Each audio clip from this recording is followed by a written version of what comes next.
C'est le débat de ce Smart Impact et je vous présente mes invités. Catherine Brennan, bonjour. Bonjour. Heureux de vous retrouver, directrice de Burdeo. Carole Davis-Filler, bonjour. Bonjour. Bienvenue à vous aussi. Vous êtes directrice générale d'Arkery Sustainability. Vous signez une tribune à deux voix sur un sujet. C'est vrai que je me dis, tiens, on n'en a pas beaucoup parlé dans notre émission, donc je suis très heureux de vous accueillir sur finalement l'intégration de ces enjeux de durabilité, de RSE dans toutes les fonctions de l'entreprise. On peut peut-être commencer, Catherine Brennan, par le constat. Quel constat vous faites? Un constat d'isolement des équipes qui en sont chargées, souvent? Alors, depuis un an, c'est même au-delà de l'isolement, il y a parfois aussi un sentiment d'épuisement des directeurs et directrices RSE. Et c'est aussi le constat d'une dissonance entre, d'un côté, la volonté du citoyen et du professionnel dans l'entreprise de vouloir comprendre et de s'impliquer, et de l'autre côté, une perception un petit peu d'une période troublée et parfois d'un recul. Et donc, c'est cette opportunité de se dire, activons ces ressources humaines dans l'ensemble de l'entreprise pour pouvoir acter la transformation, puisque quelque part la durabilité, c'est aussi la transformation des organisations. Ça veut dire que je rebondis sur le contexte politique. C'est vrai qu'il y a un contexte de backlash, de retour en arrière, que ce soit aux États-Unis et en Europe, mais qui est lié je le dis à chaque fois, qui est lié au vote des citoyens, au vote des électeurs. Faut jamais oublier ça, que ça a été un processus démocratique dans les deux cas. Et on a en même temps beaucoup d'entreprises, de patrons et de patronnes qui viennent et qui disent mais nous on n'a pas changé de cap. Donc vous voyez ce que je veux dire. Quand vous dites qu'il y a un sentiment d'isolement ou d'épuisement face à ce contexte de retour en arrière, ça veut dire quoi? Ça veut dire qu'ils se disent oh là là, mais mon entreprise est en train de changer de cap?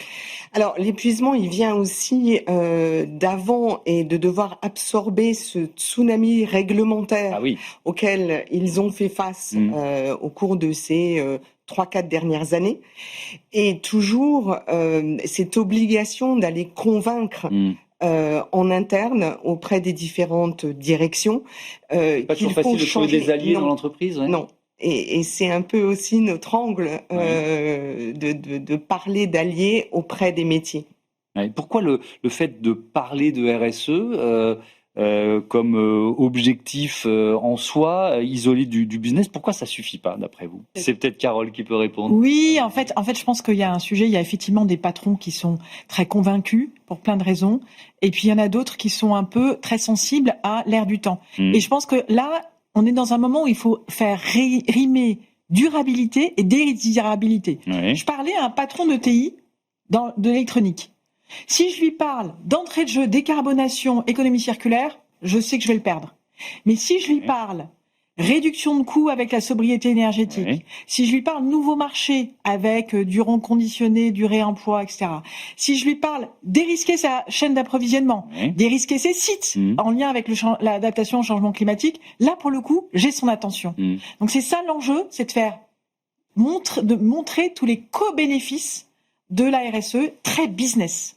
Oui, alors c'est d'ailleurs un enjeu sociétal. C'est passer du discours anxiogène qui peut-être a d'ailleurs provoqué pas mal de réactions négatives, de questions d'acceptabilité des modèles, etc., à une sorte de projet collectif qui peut être assez exaltant. Et ce discours-là, c'est celui que vous tenez, vous, à vos clients, aux chefs d'entreprise que vous contactez.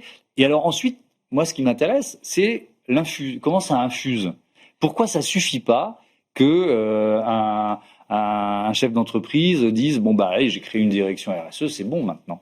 Pourquoi ça suffit pas? Parce qu'il faut embarquer tout le monde. Et là, la spécialiste des RH, Catherine, va vous dire à quel point, où est-ce qu'on en est de la gouvernance et des différentes équipes.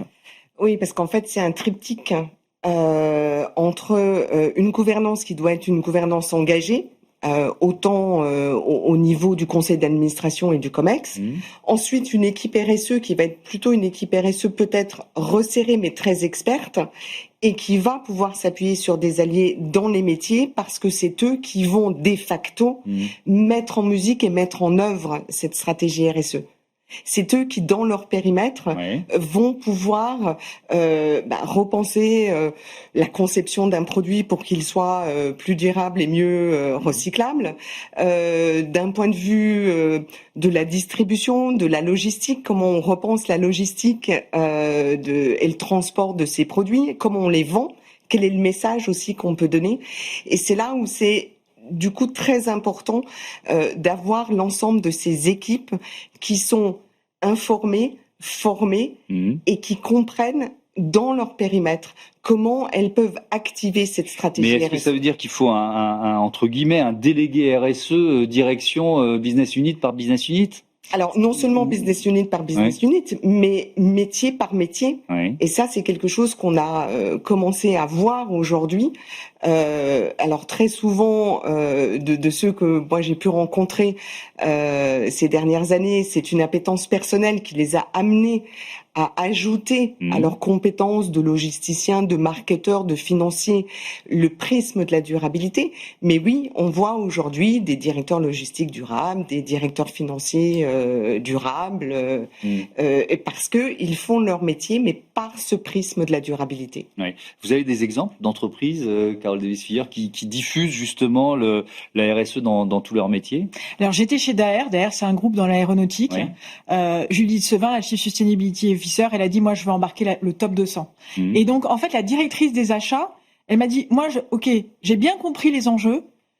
Maintenant je vais pas changer de travail, je vais pas devenir moi tout d'un coup directrice RSE ou je vais pas faire de la RSE mon cœur de métier. En revanche, elle est tout à fait partante pour ajouter comme corde supplémentaire à son arc les achats responsables et de se saisir du sujet. Et je pense à titre individuel, quoi de plus enthousiasmant de se dire je vais pas changer de métier tout d'un coup, mais j'ai une occasion d'être acteur, de lutter contre mon anxiété en étant acteur et en intégrant la dimension sustainability.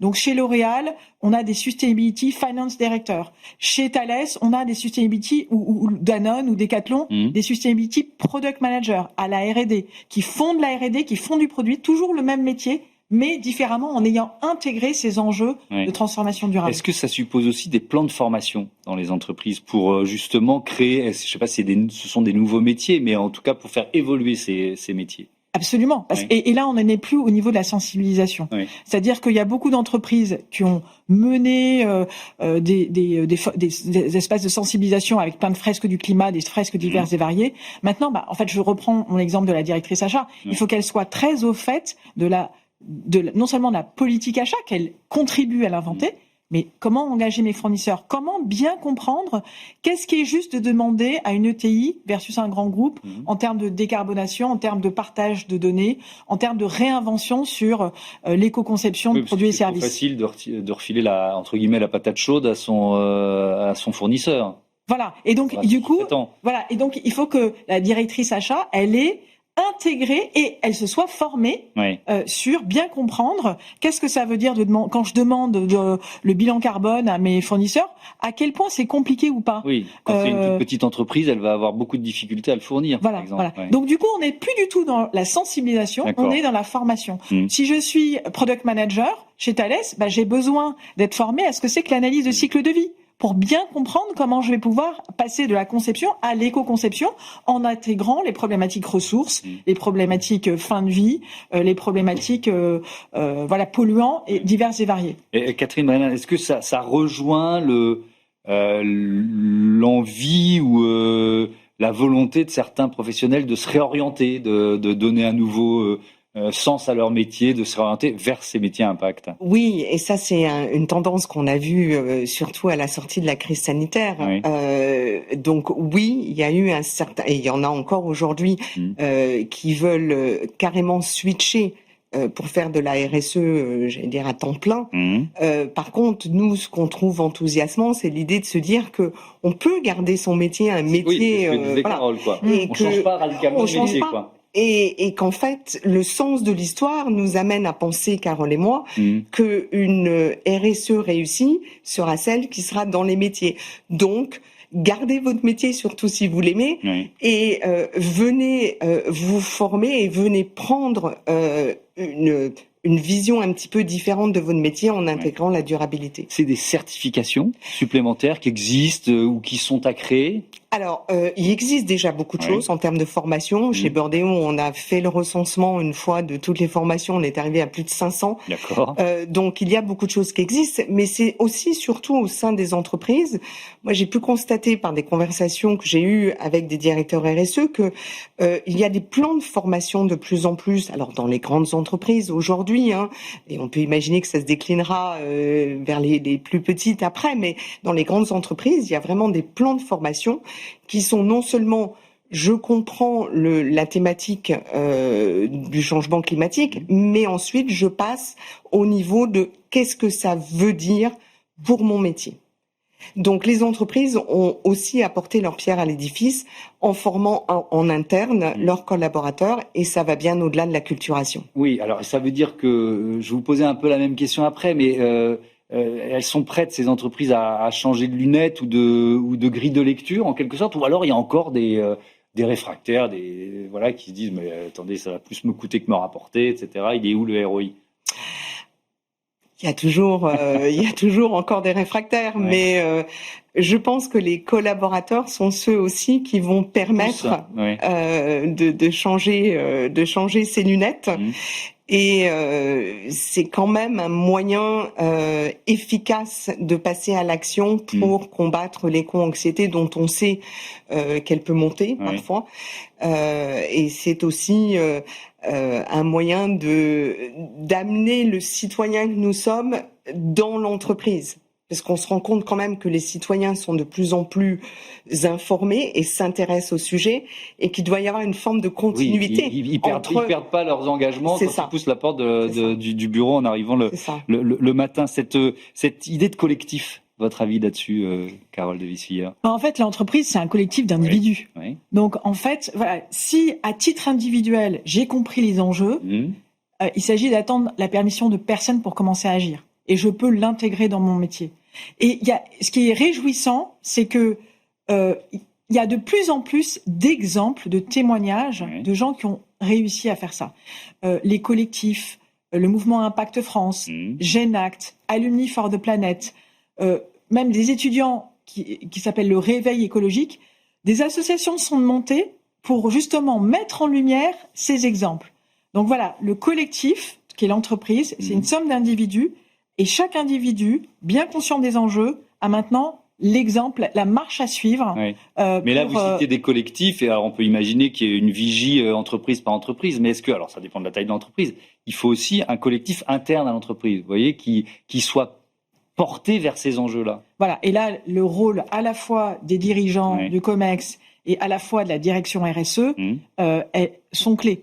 Et donc, je reviens à ce que Catherine disait, c'est toujours le rôle de la direction RSE d'insuffler le rythme, d'insuffler l'envie et, du coup, de continuer à convaincre. Mais d'autant plus équipée que la direction RSE a construit son réseau d'alliés dans les différents métiers. C'est là l'enjeu, c'est là l'échelle, la bascule, la transformation, c'est d'impliquer les métiers. Merci beaucoup à toutes les deux, c'était passionnant. À bientôt sur Be Smart for Change. C'est l'heure du grand entretien de ce Smart Impact. Et si la vulnérabilité était un atout?